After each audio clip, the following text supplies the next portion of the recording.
Les 3 secrets. Donc, on va maintenant, donc je vous ai expliqué un peu c'est quoi des cheveux crépus. Hein. C'était important qu'on le dise parce que vraiment, j'ai réalisé, encore une fois, aux commentaires et tout que j'ai reçus sur les dernières vidéos que j'ai publiées sur les fauches, les pointes, etc., qu'on ne sait pas c'est quoi des cheveux crépus. Hein.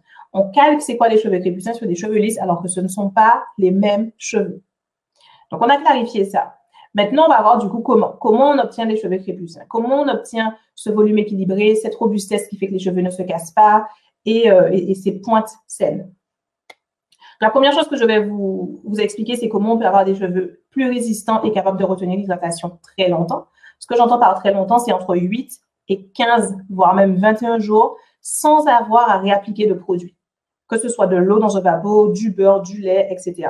N'oubliez pas, dans la description de cette vidéo qui se trouve en bas sur YouTube, en haut sur Facebook et dans la description sur IGTV ou sur Instagram, mon nouveau guide dossier spécial santé pousse des cheveux crépus qui parle de santé des cheveux mais qui se focalise principalement aussi sur les pointes, la gestion des pointes. C'est un recueil de questions et de réponses sur la gestion des pointes. Si vous avez beaucoup de questions en tête sur comment gérer les pointes, ça se trouve dans ce dossier, dans ce guide que je vous invite à télécharger. Le lien se trouve ici, vous cliquez, vous rentrez juste votre adresse mail, c'est gratuit et en plus, ça vous permet de faire partie des premiers informés quand les inscriptions à mon programme Crépus et Sain vont ouvrir. La résistance. Comment rendre ces cheveux vraiment résistants, vraiment robustes, donc vraiment éliminer la casse. J'ai vu passer cette question à l'instant, c'est Chris Laure. Comment limiter la casse? Ben, c'est maintenant. Sors ton calepin. Comment limiter la casse? Donc, c'est ce qu'on va voir. Et c'est la même chose. Et c'est pour ça que ce ne sont pas 2 chapitres différents de cette masterclass. Parce que rendre les cheveux plus robustes et capables de résister mieux à la casse, c'est la même chose que rendre les cheveux capables de garder l'hydratation très longtemps. C'est un peu le même processus. Même si la casse a aussi une composante mécanique qu'on va voir tout à l'heure. Donc, d'abord, il faut comprendre le fonctionnement de la fibre capillaire. Je vois beaucoup de gens qui me disent « Oui, mais c'est bon, moi, je fais un soin toutes les semaines, donc ça va. » Ou quelqu'un qui me dit « Oui, mais moi, je ne sais pas quel produit choisir. Est-ce que tu me conseilles plutôt le bambou ou plutôt le baobab ou plutôt tel truc? Est-ce que je dois utiliser la poudre de machin, d'aromazone ou le ceci, cela ?» Comme si c'était ces choses-là qui comptaient pour avoir des cheveux sains. Comme si c'était une question de « je fais un soin par semaine et c'est tout ». Comme si c'était une question de quel produit exactement utiliser. Ce n'est pas le cas.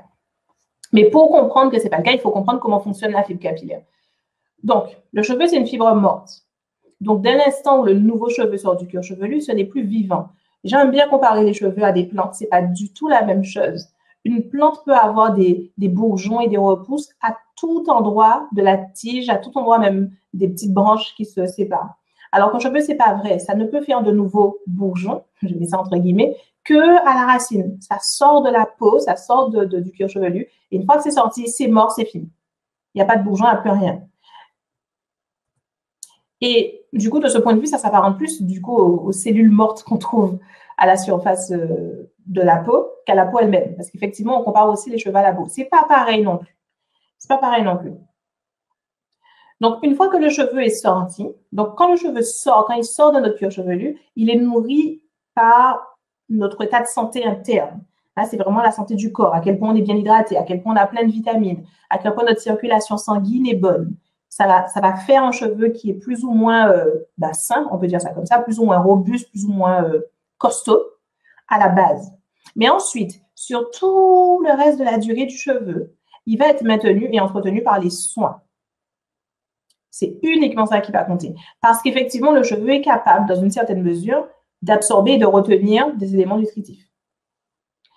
Attention, quand je dis absorber, retenir des éléments nutritifs, c'est pas pour toujours. Et c'est bien pour ça qu'il faut refaire des soins régulièrement. Le cheveu a une certaine porosité qui va faire qu'il prend les nutriments, il va les garder un certain nombre de temps, et ensuite, il va commencer à les relâcher.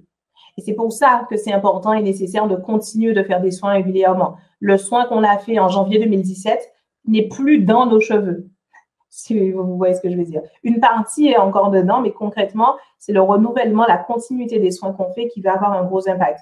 Et cet impact, c'est un impact sur l'épaisseur, un impact sur la douceur, sur l'hydratation, à quel point elle est profonde, à quel point elle va durer, sur la robustesse, c'est vraiment la littérale solidité du cheveu. On a donc des cheveux qui sont naturellement plus résistants, que ce soit parce que la personne a une excellente santé. Elle boit bien, elle mange ses fruits et ses légumes, elle mange ses fibres, elle a vraiment tout ce qu'il faut à l'intérieur, elle fait du sport, la circulation sanguine est parfaite. Du coup, le cheveu sort, bam, impeccable. Ou alors, il y a aussi la composante génétique, évidemment. Le cheveu est gros, robuste, etc. Mais, en réalité, ce sont principalement les soins. Pour la plupart des autres gens qui n'ont pas la génétique extraordinaire, et c'est vraiment, ils sont rares ces gens-là, il y a quelques personnes qui ont une génétique extraordinaire. La majorité ensuite des gens entre nous, bah, on a les cheveux, quoi, et c'est aléatoire. Les périodes où on mange mieux, bah, c'est mieux, les périodes où on mange moins, c'est moins. Et du coup, le principal facteur vraiment qui va influencer la résistance de nos cheveux, ce sont les soins. Et évidemment, la façon dont ça marche, c'est que il ne suffit pas de faire n'importe quel soin à n'importe quel moment. Pour avoir un vrai impact sur la robustesse des cheveux, il faut connaître le cheveu en profondeur et être capable ensuite de lui donner ce dont il a besoin spécifiquement. Et je sais, tout à l'heure, j'ai dit que ça n'avait rien à voir avec les produits. Et là, quand je dis faut lui donner ce qu'il veut spécifiquement, vous pouvez avoir l'impression que je parle de produits. Je ne parle pas exactement de produits. Je parle d'avoir une danse. C'est comme une danse qu'on a avec les nutriments capillaires, les protéines, les éléments hydratants, nourrissants, les humectants, etc. Et il faut les ajuster comme il faut pour donner aux cheveux ce qu'il faut. Et du coup, pour avoir des cheveux plus robustes, ce qu'on va faire, c'est choisir spécifiquement les nutriments et la façon dont on va nourrir nos cheveux, de façon à leur donner plus de corps. Plus de corps, c'est-à-dire l'intérieur du cheveu va être plus rempli. Imaginez, sur cette histoire de corps, je vais illustrer un petit quelque chose vite fait. Bon, j'ai une bouteille de dissolvant ici, on va l'utiliser. Imaginez cette bouteille de dissolvant-là, elle est quasiment à moitié vide. Vous ne voyez pas, du coup. Bouteille d'eau, on va essayer une bouteille d'eau. La bouteille, il y a l'extérieur, le plastique, ça fait la bouteille. Imaginez que ça, c'est un cheveu. Il y a une situation où le cheveu est creux. Donc là, imaginez cette bouteille, elle est vide. Donc, ce serait vraiment ce cheveu creux. Et maintenant, imaginez que, comme c'est creux, ça ne peut pas garder l'hydratation. Le cheveu, quand il est creux comme ça, il n'a pas une grande capacité à vraiment prendre les nutriments, les garder, que ce soit les nutriments qui le rendent robuste, mais aussi les nutriments qui permettent de garder l'hydratation. Aucun nutriment ne peut vraiment rester. C'est comme c'est vide, il n'y a rien à quoi s'accrocher. Et maintenant, imaginez au contraire cette bouteille remplie de sable. Si je versais de l'eau dedans, l'eau étant des nutriments dans cette métaphore, ça serait absorbé dans le sable. Il y aurait quelque chose pour que ça tienne dedans. Et là, le cheveu est capable donc à la fois de prendre les nutriments qui le rendent plus robuste, donc s'il est rempli, les nutriments qui le rendent plus robuste et garder l'hydratation aussi plus longtemps. Et c'est ça le premier élément qui est important du coup dans ce processus pour redonner santé aux cheveux. Je remets la présentation. Du coup, donc il y a qu'est-ce que j'allais dire? Donc oui, donner plus de corps aux cheveux, redonner de l'épaisseur aux cheveux. Ce sont tous les éléments qui vont pouvoir donner de la robustesse aux cheveux. Donc on va manipuler les soins, choisir nos soins pour donner plus de corps, donner plus d'épaisseur et donc augmenter drastiquement la capacité à retenir l'hydratation.